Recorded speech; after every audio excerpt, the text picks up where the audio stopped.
বাংলাদেশে যে ধারাবাহিক অগ্নিকাণ্ডের ঘটনা ঘটেছে, জনমনে প্রশ্ন উঠেছে যে এইগুলা কি সাধারণ কোনো অগ্নিকাণ্ড নাকি কোনো মাস্টার প্ল্যানের পার্ট। দেশে গত কয়েকদিন থেকে বেশ কিছু ঘটনা ঘটছে যেগুলো সাধারণ অথবা নিয়মিত দুর্ঘটনা হতে পারে অথবা হতে পারে না। এই ব্যাপারে আসসালামু আলাইকুম ভিউয়ার্স, দেশ ও দেশের বাহির থেকে যারা আমার ভিডিওটি প্লে করেছেন জানাচ্ছি আন্তরিক শুভেচ্ছা অভিনন্দন। আশা করি সবাই ভালো আছেন, সুস্থ আছেন, আলহামদুলিল্লাহ। তো ভিউয়ার্স, নির্বাচন যত নিকটবর্তী হচ্ছে বাংলাদেশের পরিস্থিতি ততটাই যেন বিশৃঙ্খলা ও অস্থিতিশীল হয়ে যাচ্ছে। শেখ হাসিনার পতনের পর থেকে বাংলাদেশকে অকার্যকর রাষ্ট্র হিসেবে পরিলিখিত করার জন্য ভারত ব্যাপকভাবে প্রচেষ্টা চালাচ্ছে। সে তারই একটি প্ল্যান মাফিক বাংলাদেশের এই ভয়াবহ অগ্নিকাণ্ড বিগত কয়েকদিনে যা ঘটেছে তা আওয়ামী লীগের একটা প্ল্যান মাত্র। সর্বশেষ এখন তারা চট্টগ্রাম এপিজোড থেকে শুরু করে বড় বড় বাণিজ্যিক কেন্দ্রগুলো এখন টার্গেট করেছে। সর্বশেষ মেট্রো রেল ও পদ্মা সেতুর উপরে দ্বিতীয় টার্গেট তাদের। যে কোনো মুহূর্তে এই দুইটা অবস্থানে তারা ভয়াবহ অগ্নিকাণ্ডের ঘটনা বা বোমা বিস্ফোরণও করতে পারে। আসুন সর্বশেষ আওয়ামী লীগের প্ল্যানকে কেন্দ্র করে বাংলাদেশের নৈরাজ্য অগ্নিকাণ্ড আরো কত ভয়াবহতা হতে যাচ্ছে, কোন কোন স্থাপনায় তারা করতে যাচ্ছে, আসুন বিস্তারিত জানবো রিপোর্টে। সো ভিডিওতে যাওয়ার আগে ছোট রিকোয়েস্ট করবো, যারা চ্যানেলটি সাবস্ক্রাইব করেননি সকল আপডেট সবার আগে জানতে অবশ্যই চ্যানেলটি সাবস্ক্রাইব করে পাশে রাখবেন। দর্শক আসুন স্ক্রিনে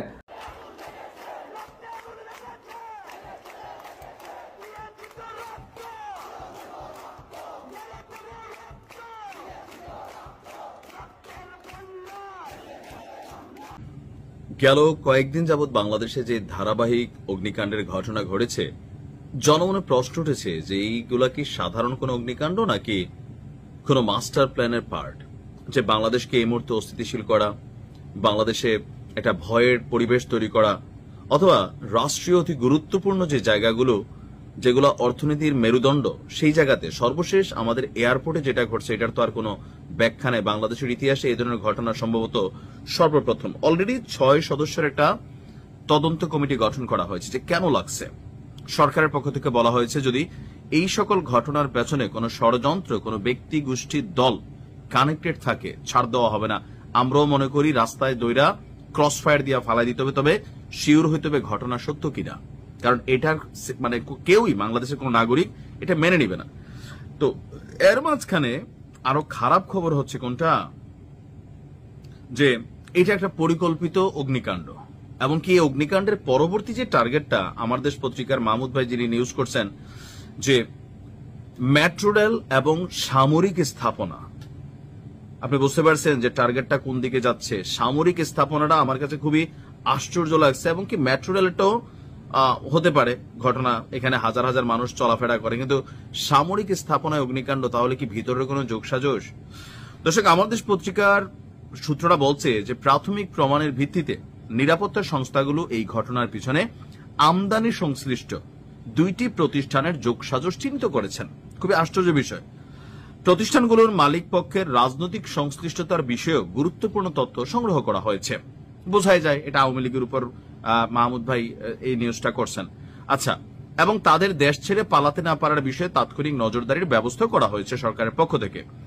নাশকতা পরিকল্পনাকারীদের প্রধান লক্ষ্য ছিল 2টি: 1, রাষ্ট্রীয় নিরাপত্তা বিঘ্নিত করা; 2, বিদেশি বিনিয়োগকারীদের মধ্যে আতঙ্ক সৃষ্টি করে বাংলাদেশে যেন বিনিয়োগ না হয় নিরুৎসাহিত করা।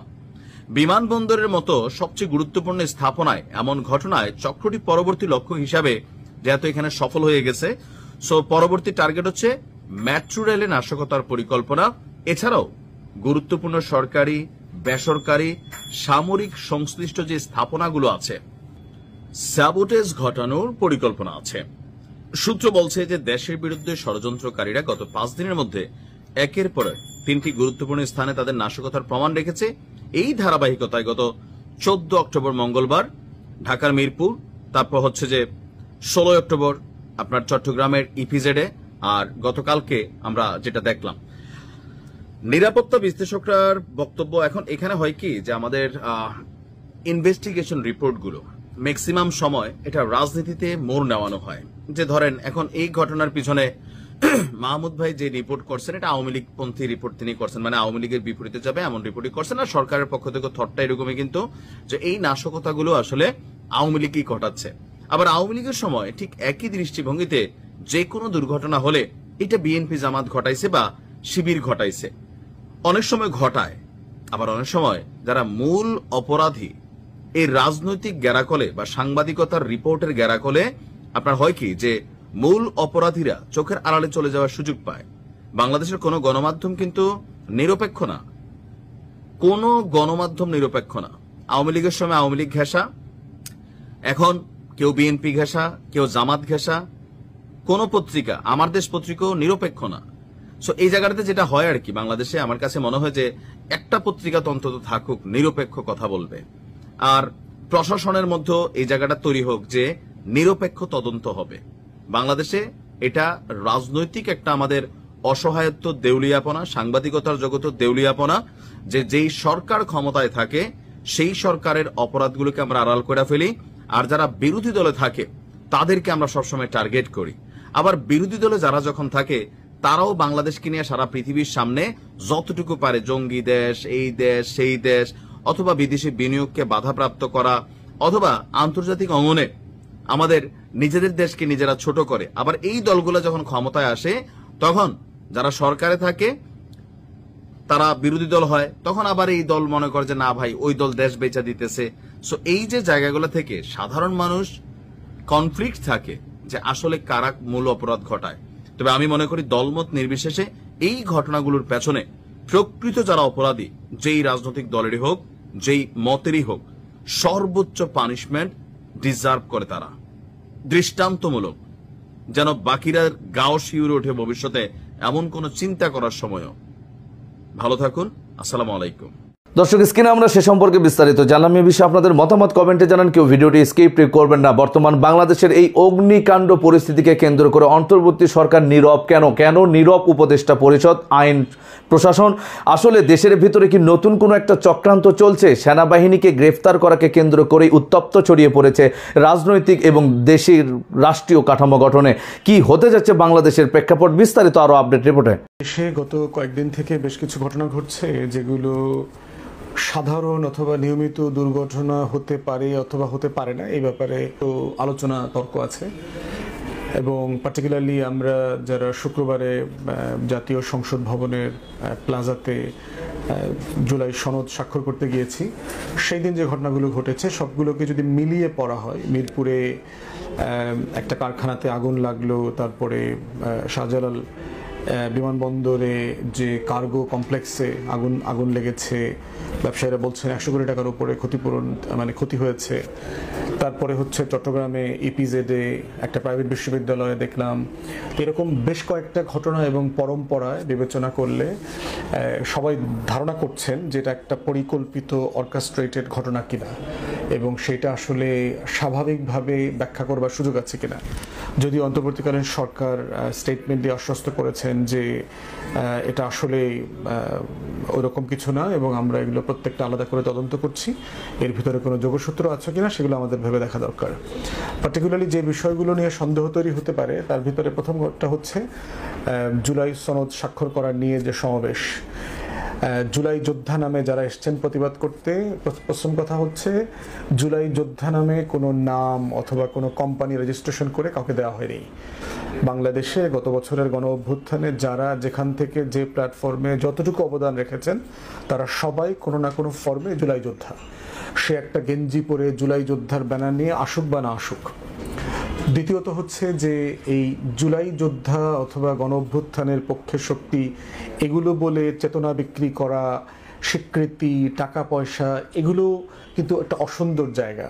যারা জুলাই গণ অভ্যুত্থানে অংশগ্রহণ করেছেন সবার ত্যাগ, তিতিক্ষা, কোরবানি সবকিছু অনেক গুরুত্বপূর্ণ একটা জাতির জীবনে, এবং এগুলো সবগুলোকে আমাদের সম্মানের সাথে মাথায় রাখতে হবে, মনে রাখতে হবে।